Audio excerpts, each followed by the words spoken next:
देखिए यहाँ पर टॉपिक आता है जनरल पढ़कर आप हिंदी विषय में 100 कैसे ला सकते हैं। तो देखो बाबू कितने ऐसे एस्पिरेंट होते हैं जो हिंदी विषय को बेस्ट मानते हैं, फेवरेट मानते हैं। उनके लिए क्या होता है, उनके लिए क्या होता है, फेवरेट विषय होता है। तो फेवरेट विषय में हम लोग को चाहत रहता है कि हम 100 में 100 ला सकते हैं। बिना पढ़े भी आप क्या कर सकते हैं, 80 85 95 उठा सकते हैं। कब संभव हो, जब आप इस पर फोकस दीजिएगा तब। सबसे पहले मैं आप लोग को बता दूं कि 100 में 100 लाने के लिए, हिंदी विषय में 100 में 100 लाने के लिए सबसे पहला तरीका है, पहला तरीका क्या है बाबू, आपको निबंध निबंध मायने रखता है। 5 नंबर का जो आता है आपका निबंध, और आपको क्या करना है, निबंध पढ़ना है और पढ़ने के साथ साथ आपको लिखना भी जरूरी है, ताकि आपको एग्जाम बोर्ड में आसानी से क्या कर सकते हैं, आप लिख सकते हैं। कब, जब आपको मालूम रहेगा निबंध तब। ये आता है आपको 5 से 10 मार्क का, क्या आता है 5 से 10 मार्क का आपका निबंध हो जाता है, ताकि एक लेटर होता है, एक लेटर होता है, इसी में आप क्या कर सकते हैं, नंबर उठाने का प्रयास कर सकते हैं। आप शुद्ध लिखने का प्रयास कीजिएगा। हिंदी में यही होता है अधिकतर स्टूडेंट का, जो शुद्ध नहीं लिख पाते हैं, जिससे उनका नंबर कट जाता है। इसलिए ज्यादा प्रयास करिए हमारा नंबर एक भी जगह ना कटे। ठीक है, आपको निबंध कैसे करिएगा ये बताते हैं आपको। अगर मान लिया कि होली परिणाम लिखने के लिए आ जाएगा तो आप किस तरह से लिखिएगा।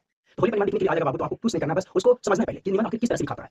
देखो पढ़ने से ज्यादा है समझने में। अगर समझ गए तो कोई भी समस्या को आप हल निकाल सकते हैं, सोच कर, विचार कर, समझ कर, समझ रहे हैं। इसलिए आपको कहते हैं कि होली पर निबंध आ जाए तो आपको बुक में में होली का निबंध दिया हो तो उसको एक बार जरूर पढ़ जाए, ताकि आपको ख्याल आ जाए कि अगर हम पढ़ के आए हैं तो कुछ हम लिख कर जाएंगे, खाली बोर्ड में हम बैठने नहीं आए हैं। इसलिए आपको कहते हैं कि पढ़िए, पढ़कर उसको समझिए, उसका निष्कर्ष परिणाम क्या होता है, होली का परिणाम, होली से क्या होता है लाभ, होली से क्या होता है हानियां, ये क्या करना है आपको सब पढ़कर जाना है और आपको अच्छे से लिखना है, ताकि आपको एक भी नंबर नहीं कट जाए। ठीक है, इस तरह से आपको क्या करना है, पढ़ना है और पढ़ के उसको क्या करना है, समझ के उत्तर देना है, अपने मानना है। और दूसरा क्या है कि ऑब्जेक्टिव को माइंड में रखना होगा। ऑब्जेक्टिव जो रहता है ना, उसको ऑब्जेक्टिव को क्या करना है, आपको माइंड में रखना होगा। ऑब्जेक्टिव जो हो गया दही मनवा, बहुत सारा क्वेश्चन का हुआ, तो बहुत सारे सब्जेक्ट क्या है जो आपको निरंतर पढ़ना है। गाइड को जो है ना, जो गैस पढ़ रहे हैं उसको क्या करना है, निरंतर कंटिन्यू पढ़ना है। पढ़ते पढ़ते आपको हर क्वेश्चन का जवाब मिल जाएगा। पढ़ते पढ़ते आपको रटना नहीं है, खाली सिर्फ उसको क्या करना है, पेज बाय पेज क्या करना, पढ़ना है। इससे आपको क्या हो जाएगा, 1 माह से 2 माह के अंदर आप क्या कर सकते हैं, ऑब्जेक्टिव गाइड को खत्म कर सकते हैं सिर्फ पढ़कर। और वही आपको एग्जाम देने से पहले, जब हिंदी का एग्जाम आएगा तो उसको देने से पहले आपको क्या करना है, 2 से 1 बार पढ़ लेना है। 2 से 3 बार क्या करना है, आपको पढ़ लेना है, रिवीजन करना है। रिवीजन करने के बाद आप एग्जाम बोर्ड में अच्छे से लिख सकते हैं, ऑब्जेक्टिव को क्या कर सकते हैं, रख सकते हैं सही तक। अब तीसरा रहता है बाबू आपका निबंध में। आपको बता दें क्या लेटर आ जाएगा, निबंध आ जाएगा, 5 नंबर का वाक्य आ जाएगा क्या। और हिंदी ग्रामर आपको महत्वपूर्ण बात है उनका। ऑब्जेक्टिव हिंदी ग्रामर आपको किताब से अगर पढ़ाया हुआ नहीं मिल रहा है तो आप हिंदी ग्रामर आप अच्छे से पढ़ें तो क्या कर सकते हैं, आप हिंदी ग्रामर अच्छे से ऑब्जेक्टिव मार सकते हैं। अब तीसरा हो जाएगा आपका जो आपको पढ़ाया गया है पाठ से, किताब से, लेसन से जो आपको पढ़ाया गया है, जो आपको लेसन से पढ़ाया गया बाबू, उससे आपको क्वेश्चन आएगा 2 नंबर का, 5 नंबर का। एक आता है क्या वाक्य आता है, जिसे आप क्या कर सकते हैं, हल कर सकते हैं। लेसन में आपका पाठ से आ जाएगा 2 नंबर 5 नंबर का आ जाएगा क्वेश्चन, जिसे आप क्या कर सकते हैं, हल कर सकते हैं। और शुद्ध लिखने का प्रयास करिए। हिंदी में कहाँ नंबर कटता है आप लोग का, जैसे मान लिया जाए कि आपको क्वेश्चन लिखना है तो आप क्या कर सकते हैं, 1 नंबर देकर क्या करते हैं, आप लिखने का प्रयास करते हैं, तो यहाँ पर लिखते हैं उत्तर। ठीक है ना, शुद्ध लिखने का प्रयास करिए। जैसे मान लिया दही वाली मनवा कौन थी, दही वाली मनवा से आप कहानी से क्या सीखे, ये क्या लिखना रहता है आपको, 5 नंबर में आता है। दही वाली मनवा के चरित्र का वर्णन करें, इस तरह से आपको क्वेश्चन आता है। ठीक है, इस तरह से आपको क्या करना है, और 100 में 100 लाने के लिए आपको क्या करना है, निबंध पर फोकस रखना है, ऑब्जेक्टिव को ध्यान रखना है, और लेसन से जो क्वेश्चन आ रहा है, निरंतर आ रहा है, उसे लग देखने का प्रयास करें, है ना। और यहाँ पर क्या है कि उत्तर लिखने में कभी भी गड़बड़ाइए मत। कितने ऐसे बच्चे होते हैं जो एग्जाम सेंटर जाने से पहले घबरा जाते हैं, कैसा क्वेश्चन आएगा, जितने भी याद करते हैं या उनको रहता है वो भुला जाते हैं, है ना। इसलिए कहता है कि आप ध्यान दीजिए और इस पर ज्यादा फोकस करिए।